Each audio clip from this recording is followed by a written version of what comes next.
Heureux les artisans de paix, car on les appellera fils de Dieu.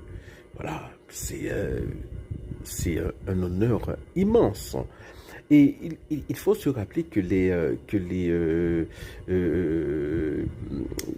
que les béatitudes ont une portée eschatologique. Cela veut dire que lorsque tout ça se passera, hein, c'est tous les peuples de la terre seront rassemblés autour du trône du roi de Jésus-Christ. Hein. Voilà, celui qui sera là pour départager les boucs des brebis. Eh bien, il dira, ou même, où tu travailles pour la paix, bon Dieu, eh bien, ou même, où c'est petit papa, ou c'est petit bon Dieu, devant tout le monde, l'a dit. Voilà. Ou même, où tu es des prochains, qui étaient dans grand goût, qui étaient dans misère, qui ont été méprisés, que mon t'a coupé coup de jet, que mon t'a négligé, qui étaient invisibles. Il y avait des gens qui étaient invisibles et tu t'es comporté comme Mère Teresa. Voilà, pour toi, ces gens-là n'étaient pas invisibles.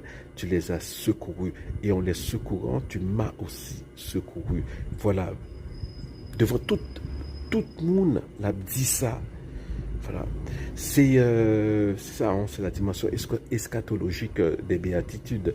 Mais heureux les artisans de paix, car ils seront appelés fils de Dieu. Cela veut dire que maintenant, nous avons, en tant que catholiques, le devoir de nous battre pour la paix. Voilà, ça peut paraître un peu paradoxal. Se battre pour la paix, oui. Il faut résister au mal. Il faut résister au mal de manière pacifique. J'avais cité brièvement l'exemple d'un petit village protestant sous l'Allemagne nazie, eh bien, qui a sauvé des tas de juifs. Voilà. Ça n'a pas tiré une grande balle, ça n'a pas tué un grand juif, ça n'a pas tué un grand nazi. Voilà, parce que tout le village s'est résisté. Ils ont fait un réseau de résistance avec à leur tête Magda et André Trocmé, un couple. André Trocmé était un pasteur protestant. Lui, il est véritablement enfant de Dieu.